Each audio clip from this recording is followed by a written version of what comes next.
எல்லாருக்கும் பிரைஸ்லாலக்கா. இன்னைக்கு நாம மத்தேயு 8ஆம் அதிகாரம் வாசிக்க போறோம். எல்லாரும் கவனமா கவனிக்கலாமா வார்த்தைகளை?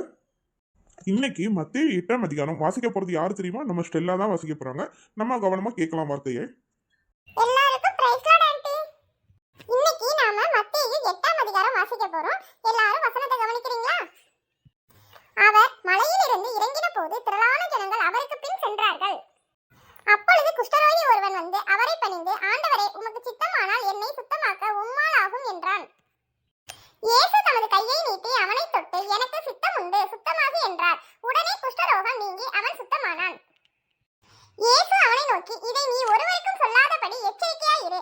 ஆயினும் அவர்களுக்கு சாட்சியாக நீ போய் ஆசாரியனுக்கு உன்னை காண்பித்து மோசே கட்டளையிட்ட காணிக்கையை செலுத்து என்றார்.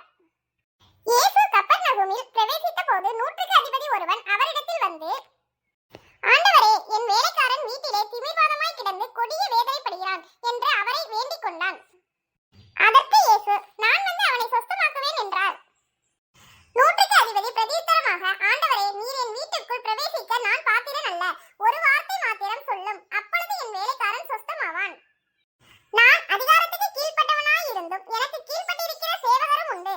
நான் ஒருவனை போவென்றால் போகிறான், மற்றொருவனை வாவென்றால் வருகிறான். என் வேலைக்காரனை இதை செய்யென்றால் செய்கிறான் என்றார். இயேசு இதை கேட்டு ஆச்சரியப்பட்டு தமக்கு பின் செல்லுகிறவர்களை நோக்கி, இஸ்ரவேலருக்குள்ளும் நான் இப்படிப்பட்ட விசுவாசத்தை காணவில்லை என்று மெய்யாகவே உங்களுக்கு சொல்லுகிறேன். அநேகர் கிழக்கிலும் மேற்கிலும் இருந்து வந்து பரலோக ராஜ்யத்தில் ஆபிரகாம், ஈசாக்கு, யாக்கோபு என்பவர்களோட பந்தி இருப்பார்கள்.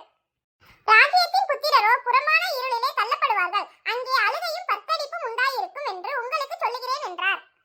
பின்பு இயேசு நூற்றுக்கு அதிபதியை நோக்கி, நீ போகலாம், நீ விசுவாசித்தபடியே உனக்கு ஆகக்கடவது என்றார். அந்த நாளிகையிலே அவன் வேலைக்காரன் சொஸ்தமானான்.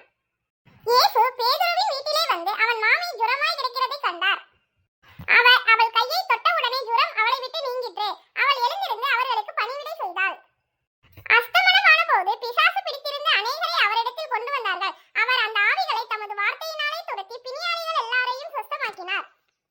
அவர் தாமே நம்முடைய பலவீனங்களை ஏற்றுக்கொண்டு நம்முடைய நோய்களை சுமந்தார் என்று ஏசாயா தீர்க்கதரிசியினால் உரைக்கப்பட்டது நிறைவேறும்படி இப்படி நடந்தது.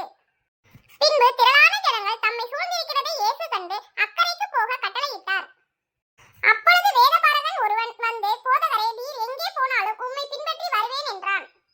அதற்கு இயேசு, நரிகளுக்கு குழிகளும் ஆகாயத்து பறவைகளுக்கு கூடுகளும் உண்டு, மனுஷகுமாரனுக்கோ தலை சாய்க்க இடமில்லை என்றார். அவருடைய சீசர்களில் வேறொருவன் அவரை நோக்கி, ஆண்டவரே, முன்பு நான் போய் என் தகப்பனை அடக்கம் பண்ண எனக்கு உத்தரவு கொடுக்க வேண்டும் என்றான்.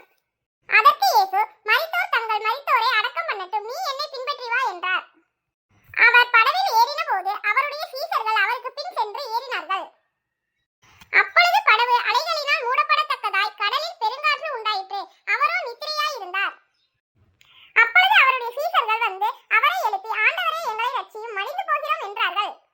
அதற்கு அவர், அற்ப விசுவாசிகளை, ஏன் பயப்படுகிறீர்கள் என்று சொல்லி எழுந்து காற்றையும் கடலையும் அதட்டினார். உடனே மிகுந்த அமைதல் உண்டாயிற்று. அந்த மனுஷர்கள் ஆச்சரியப்பட்டு, இவர் எப்படிப்பட்டவரோ, காற்றும் கடலும் இவருக்கு கீழ்ப்படுகிறதே என்றார்கள். அவர் அக்கறையிலே கெர்கேசனர் நாட்டில் வந்தபோது பிசாசு பிடித்திருந்த 2 பேர் பிரேத கல்லறைகளில் இருந்து புறப்பட்டு அவருக்கு எதிராக வந்தார்கள். அவர்கள் மிகவும் கொடியராய் இருந்தபடியால் அந்த வழியாக ஒருவனும் நடக்கக்கூடாது இருந்தது. அவர்கள் அவரை நோக்கி, இயேசுவே, தேவனுடைய குமாரனே, எங்களுக்கும் உமக்கும் என்ன? காலம் வரும் முன்னே எங்களை வேதனைப்படுத்த இங்கே வந்தீரோ என்று கூப்பிட்டார்கள். அவர்களுக்கு கொஞ்ச தூரத்திலே அநேகம் பன்றிகள் கூட்டமாய் மேய்ந்து கொண்டிருந்தன. அப்பொழுது பிசாசுகள், நீர் எங்களை துரத்துவீரானால் நாங்கள் அந்த பன்றி கூட்டத்தில் போகும்படி உத்தரவு கொடும் என்று அவரை வேண்டிக் கொண்டன. அதற்கு அவர், போங்கள் என்றார். அவைகள் புறப்பட்டு பன்றி கூட்டத்தில் போயின. அப்பொழுது பன்றி கூட்டம் எல்லாம் உயர்ந்த மேட்டிலிருந்து கடலிலே பாய்ந்து ஜலத்தில் மாண்டு போயின. அவைகளை மேய்த்தவர்கள் ஓடி பட்டணத்தில் சென்று இந்த சங்கதிகள் எல்லாவற்றையும் பிசாசு பிடித்திருந்தவர்களுக்கு சம்பவித்தவைகளையும் அறிவித்தார்கள். அப்பொழுது அந்த பட்டணத்தார் யாவரும் இயேசுவுக்கு எதிர்கொண்டு வந்து அவரை கண்டு தங்கள் எல்லைகளை விட்டு போகும்படி அவரை வேண்டிக் கொண்டார்கள். பிரைஸ்லான் மக்களே, வார்த்தைகளை நல்லா கவனிச்சிங்களா? இன்னைக்கு வாசிச்ச வசனம் ரொம்ப அருமையா இருந்தது. இந்த வசனத்தை எல்லாரும் நைட்டு போய் திரும்ப ஒரு தடவை நீங்க வாசிச்சு பாருங்க. பிரைஸ்லான் சின்ன பொண்ணு, நாளையில இருந்து ஒரு பாட்டோட நம்ம பைபிள் வாசிக்கலாமா? அது இன்னும் நல்ல அற்புதமா இருக்கும். நல்ல ஐடியாவா தான் இருக்கு. நாளைய தினத்துல இருந்து பாட்டும் சேர்த்து நம்ம ஆட் பண்ணிக்கலாம். பரவாயில்ல, ஒரு அதிகாரம் வாசிக்கும் போது முன்னமே நம்ம பாடல் ஒன்றை பாடிட்டு நம்ம அதிகாரம் வாசிக்கலாம். நாளையில இருந்து அந்த மாதிரி செய்யலாம். சரிங்களா? மக்களே, நாங்கள் வாசிக்கிற இந்த வேத வசனங்கள் உங்களுக்கு பிடிச்சிருக்கான்றத கமெண்ட்ல சொல்லுங்க. அதோட நாங்க வந்து சபையில பாடுற மாதிரி தினமும் ஒரு பாடலோடு சேர்த்து நாங்க பைபிள் வாசிக்கலாம்னு நினைச்சிருக்கோம். அது உங்களுக்கு பிடிச்சிருந்தா எங்களுக்கு கமெண்ட் பாக்ஸ்ல கமெண்ட் பண்ணுங்க மக்களே. எல்லோருக்கும் பிரைஸ் லார்ட். தேங்க்யூ.